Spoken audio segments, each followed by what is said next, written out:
அனைவருக்கும் வணக்கம். இன்றைக்கி நம்ம பார்க்க போகிற அலங்காரம் என்னென்னு பார்த்தீங்கன்னா, மூலவர் இல்லாமல் தனிப்பட்ட முறையாக நம்ம பண்ணி வைக்கிற அலங்காரம் தான் நம்ம பார்க்க போகிறோம். இதுக்கு வந்திருக்கிற அலங்காரம் என்னென்னு பார்த்தீங்கன்னா, மாரியம்மன் அலங்காரம். இந்த அலங்காரத்துக்கு நம்ம ஃபஸ்ட்டு ஸ்டெப்பாக கை, உடம்பு எல்லாம் கட்டிட்டோம். நம்ம அடுத்ததாக முகம் வைக்க போகிறோம். இப்போ நம்ம முகம் சேஃபுக்காக பார்த்திங்கன்னா, சந்தனத்தில் ஒரு துணியில் சந்தனத்தை வச்சு சுற்றி நமக்கு எப்படி சேஃப் வேணுமோ அது மாதிரி கட்டியிருக்கோம். இன்றைக்கான பதிவில் நம்ம மெயினாக என்ன பார்க்க போகிறோம்னா, உதடும் கண்ணும் எப்படி வைக்கிறது அப்படிங்கிறதுக்காக தான் பார்க்குறோம். ஏன்னா நிறைய பேர் சேஃப் நமக்கு ஒழுங்காக வருது, இந்த உதடும் கண்ணு மட்டும்தான் வர மாட்டேங்குது நிறைய பேர் கேட்குறீங்க. அதுக்காக தான் இந்த பதிவு. நம்ம இப்போ ஒரு சேஃப் வச்ச பிறகு உதட்டுக்கு சந்தனத்தை சின்னதாக உருட்டி நம்ம ஃபஸ்ட்டு வச்சோன்னா என்ன பண்ணணும்னா, மூக்கை ஒட்டி இருக்கிற அந்த சைடு ஃபஸ்ட்டு அழுத்தி விடணும். நல்லா அழுத்தி விட்டுட்டு பின்னாடி இப்போ வீடியோவில் கட்டுற மாதிரி மூக்குக்கு அடியில் அமுத்தி விடணும். மேலே ஃபஸ்ட்டு ஃபுல்லாக அமுத்திட்டு அடுத்து கீழே அமுத்தி விடணும். லைட்டாக உதட்டு 2 சைடு லைட்டாக தூக்கி இருக்க மாதிரி லைட்டாக தூக்கின மாதிரி வச்சுக்கோங்க. இதை வச்சதுக்கப்புறம் என்ன பண்ணணும்னா, மூக்குக்கு சென்டராக இருக்க இடத்துல ஒரு ஹார்ட் ஷேப்புக்கு லைட்டாக வளைச்சி விட்ட மாதிரி கொஞ்சம் தூக்கி விடணும். உங்களுக்கு வீடியோவில் கவனித்து பார்த்தீங்கன்னா உங்களுக்கு தெரியும். ஃபஸ்ட்டு ஹார்ட் ஷேப் மாதிரி தூக்கி விட்டு இந்த 2 ஓரத்துலேயும் கொஞ்சம் லைட்டாக வளைச்சி விட்டுட்டு 2 சைடு லைட்டாக ஒரு சின்னதாக ஒரு குழி மாதிரி உங்களுக்கு குழி மாதிரி வச்சுட்டிங்கன்னா உங்களுக்கு பார்க்க அந்த சிரிச்ச கலையாக இருக்கும். நீங்கள் அந்த ஹார்ட் ஷேப் மாதிரி வச்சுட்டு இந்த மூக்கு ஓரத்தில் சின்னதாக அமுத்தி விட்டு ஒரு குழி வைக்கிறீங்க, அவ்வளோதான். இதுக்கடுத்து அதேமாதிரி சின்னதாக சந்தனத்தை உருட்டி கீவதோடு வச்சிட்டோம்னா உங்களுக்கு பார்க்க சிரித்த முகமாக நல்லாயிருக்கும். இதை நீங்கள் பொறுமையாக பண்ணணும். ஒரு சிலர் என்ன பண்ணுறாங்க, மேலே கொஞ்சம் லைட்டாக அழுத்தி விடணும்னா ரொம்ப வச்சு அமுத்தி விட்ருவாங்க. வாய் கொஞ்சம் நல்லா சப்பையாக ஆக்கிற மாதிரி ஆக்கிடுவாங்க. அது மாதிரி இல்லாமல் கொஞ்சம் பொறுமையாக பண்ணணும். இந்த உதடு கண்ணு பண்ணும்போது கொஞ்சம் பார்த்து பொறுமையாக பண்ணிங்கன்னா, ஒரு தடவைக்கு நீங்கள் 2 தடவை பண்ணும்போது பண்ணிகிட்ருக்க வந்துடும் உங்களுக்கும். அடுத்து நம்ம கண்ணுக்கு என்ன பண்ணுறோன்னா, சந்தனத்தை சின்னதாக 2 சைடு சேமாக இருக்க மாதிரி ஃபஸ்ட்டே கீழே உருட்டி வச்சுக்கோங்க. ஒரு மீன் ஷேப் கண் மாதிரி வைக்கிறோம்னு நினச்சிக்கோங்க. அந்த ஷேஃபுக்கு 2 சின்னதாக உருட்டி வச்சுக்கோங்க. வச்சுட்டு இப்போ உதட்டுக்கு என்ன பண்ணிங்களோ அதே மாதிரியே நம்ம ஃபஸ்ட்டு மேலே நைஸ் பண்ணுறோம். அந்த வீடியோவில் கவனிங்க நல்லா. வச்சுட்டு அந்த ஒரு ஆர்ச் மாதிரி ஷேஃப் வச்சுட்டு ஃபஸ்ட்டு மேலே நைஸ் பண்ணுறோம். மேலே நைஸ் பண்ண பிறகு கீழே கொஞ்சம் ஏற்றியமாக இருக்கிறத ஒரு விரல் அடியை வச்சு ஒரே நேராக இருக்கிற மாதிரி பண்ணிட்டோம்னா முடிஞ்சது. ஃபஸ்ட்டு மேலே நைஸ் பண்ணுறோம். கீழே இருக்கிற அந்த ஒரு கீழே நம்ம நைஸ் பண்ணும்போது கீழே ஏற்றி அதிகமாக இருக்கும். அந்த ஏற்றி அதிகமாக இருக்கிறத என்ன பண்ணுறோன்னா, ஒரு விரலை வச்சு அப்படியே நேராக கொண்டு போயிட்டிங்கன்னா போதும். அந்த வீடியோ நல்லா கவனித்து பார்த்தீங்கன்னா உங்களுக்கே தெரியும்.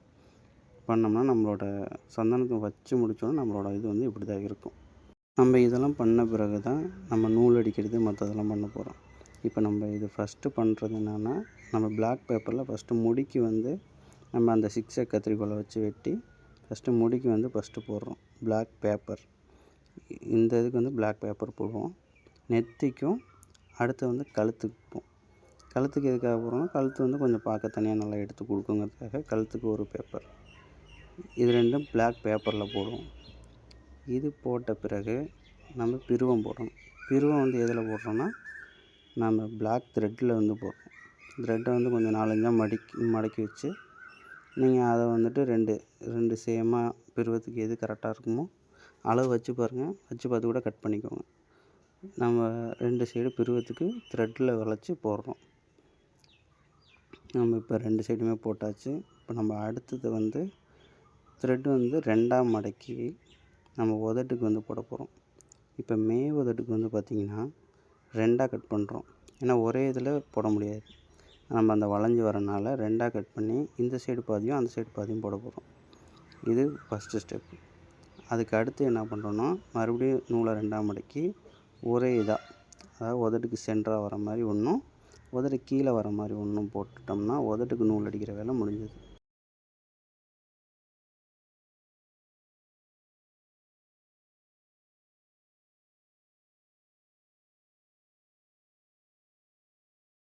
நம்ம உதட்டுக்கு நூல் அடித்து முடித்த பிறகு நம்ம அடுத்த ஸ்டெப் என்னென்னா, கண்ணுக்கு பண்ண போகிறோம்.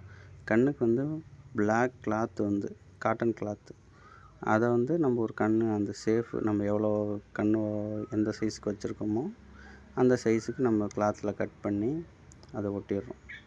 நம்ம இதை ஒட்டிட்டு இதுக்கு மேலேயும் மறுபடியும் நம்ம நூல் அடிக்கிறோம். ஏன்னா இது நூல் அடித்தா தான் இன்னும் கொஞ்சம் நல்லா எடுத்து கொடுக்குங்கிறதுக்காக நூல் அடிக்கிறோம். நூல் அடிக்காமலும் இதிலே சும்மா லைட்டாக வாட்டர் பெயிண்ட்லேயும் பண்ணுற மாதிரி இருந்தாலும் பண்ணலாம். நம்ம நூல் அடித்தோம்னா இந்த எல்லாத்துக்கும் நூல் அடிச்சிருக்கனால அதுக்கு நூல் அடித்தோம்னா நல்லா இருக்குங்கிறதுக்காக நூல் அடிக்கணும். இப்போ நம்ம கண்ணுக்கும் இந்த கிருதாது ஒட்டிட்டோம். நம்ம அதில் இருக்க மீதி இருக்க கிளாத்லேயே நம்ம உதட்டுக்கு சைடு 2க்கும் ஒரு சின்னதாக ரவுண்டாக வெட்டி 2 சைடுக்கு ஓட்டுறோம். அது எதுக்காகனா நல்லா அந்த சிரிச்சது நல்லா எடுத்து கொடுக்குங்கிறதுக்காக 2 சைடில் ஓட்டுறோம். இதை ஓட்டிட்டு நம்ம டிஸ்ட்ரிபியூட்டுக்கு சின்னதாக ஒரு ரவுண்டு வெட்டி வைக்கிறோம். நம்ம இப்போ கண்ணுக்கு பார்த்திங்கன்னா ரெட்டையாக நூல் போட்டு ஒரு கண்ணுக்கு 3 இடத்துல ஓட்டுற மாதிரி இருக்கும். உங்களுக்கு நல்லா கவனித்து பார்த்திங்கன்னா தெரியும். ஃபஸ்ட்டு கண்ணை ஒட்டி ஒன்று, அதுக்கு மேலே இருக்க மாதிரி ஒரு லேயரில் ஒன்று, அடுத்து அடியில் ஒன்று, மொத்தம் 3. இதே மாதிரி தான் அந்த சைடும். இதெல்லாம் நம்ம முடிச்சிட்டோம்னா நூல் அடிக்கிற வேலை எல்லாமே கம்ப்ளீட் ஆன மாதிரி. நம்ம அடுத்து வாட்டர் பெயிண்ட் வந்து யூஸ் பண்ணலாம். வாட்டர் பெயிண்டில் வந்து நம்ம பட்டை அடிக்கிறது, நம்ம உதட்டுக்கு சிகப்பு அடிக்கிறது, கண்ணுக்கு மேலே கண் வெளிக்கு மேலே ஒரு சிகப்பு அடிக்கலாம், இல்லை பச்சை அடிக்கலாம். நம்ம இப்போ இந்த வாட்டர் பெயிண்டில் யூஸ் பண்ண பிறகு நம்ம எக்ஸ்ட்ரா இப்போ என்ன வேலை இருக்குன்னா, நம்ம நெத்திக்கு மேலே இருக்க இடத்துக்கும் கழுத்துக்கு கீழே இருக்க இடத்துக்கும் கோல்டு பேப்பர் அடிக்கணும். அதுக்கப்புறம் மூக்குத்தி அந்த காது வில்ல இது வச்சா வேலை முடிஞ்சுது. நம்ம எல்லாத்துக்கும் பண்ணிவிட்டு கண் மட்டும் நம்ம இதை ஒரு பெஞ்சில் கட்டி கால் எல்லாம் கட்டி மாலையெல்லாம் சாத்தின பிறகு கடைசியாக கண் திறந்து நான் உங்களுக்கு வீடியோ அது மொத்தமாக எப்படி இருக்குன்னு இது போடுறேன். ஏன்னா நான் வந்து இன்றைக்கி பார்த்தது பார்த்திங்கன்னா ஃபுல்லாக உதடு எப்படி வைக்கிறது, கண் எப்படி வைக்கிறதுன்னு தெரிஞ்சுக்கிறதுக்காக அதுக்காக தான் வீடியோ போட்டிருக்கோம். அதனால் அந்த வீடியோவில் நான் இதில் ஆட் பண்ணல. நம்ம இப்போ இதுக்கு யூஸ் பண்ண பெயிண்ட் பார்த்திங்கன்னா இப்போ உங்களுக்கு வீடியோவில் காட்டுற இந்த பெயிண்ட் வாட்டர் பெயிண்ட் தான். இது உங்களுக்கு வந்து அலங்காரத்துக்கு வந்து யூஸ் பண்ண நல்லாயிருக்கும். இது பார்த்திங்கன்னா எல்லா ஸ்டோர்லேயுமே கிடைக்கும். உங்கள் சைடில் எங்கேயும் எதுவும் கிடைக்கலன்னா நீங்கள் ஃப்ளிப்கார்ட், அமேசானில் பார்த்தீங்கன்னா அந்த பெயிண்ட்டு பேர் போட்டிங்கன்னா வரும். நீங்கள் அதில் மொத்தமாக எல்லா கலருமே இருக்க மாதிரிலாம் இருக்கும். அதை வாங்கி யூஸ் பண்ணிக்கோங்க. நீங்கள் போன வீடியோவில் கேட்ட இந்த சின்ன சிலைக்கு ஒரு 1/2 அடி சிலை, 6 இன்ச்சு சிலை இந்த மாதிரி இதுக்கெல்லாம் மாலை சாத்துறது எப்படின்ற மாதிரி கேட்டிருந்தீங்க. நான் சின்ன சிலை நம்மகிட்ட இப்போதைக்கு எங்கேயுமே கிடைக்கல. நான் தெரிஞ்சவங்ககிட்டலாம் சொல்லி வச்சுருக்கேன். நான் அந்த சிலை எங்கேயாவது கிடைக்கிற பட்சத்துக்கு நான் அதுக்கு எப்படி மாலை சாத்தலாங்கிறத நான் உங்களுக்கு சொல்கிறேன். இந்த வீடியோ பிடிச்சிருந்தா எல்லோரும் லைக் பண்ணுங்கள், சப்போர்ட் பண்ணுங்கள். இந்த அலங்காரம் எப்படி இருக்குன்னு எல்லாம் கமெண்டில் சொல்லிட்டு போங்க. நெக்ஸ்ட்டு வேறு எதுவும் போடலாமான்னு சொல்லுங்கள். இப்போதைக்கு அந்த சின்ன சிலைக்கு மாலை போடுறது எப்படின்னு நிறைய பேர் கேட்டிங்க. கலச அலங்காரத்துக்கு மாலை சாத்துறது எப்படின்னு ஒரு அண்ணன் கேட்டிருந்தார். உற்சவர் அலங்காரத்துக்கு கைகால் செட்டு எப்படி கட்டி போடலான்றதும் கேட்டிருந்தாங்க. இந்த ஆடி மாதத்தில் ஒரு வீடியோ நான் போடுறேன். நம்மளோட அலங்காரம் முழுமையானதுக்கப்புறம் இப்படி தான் இருக்குது.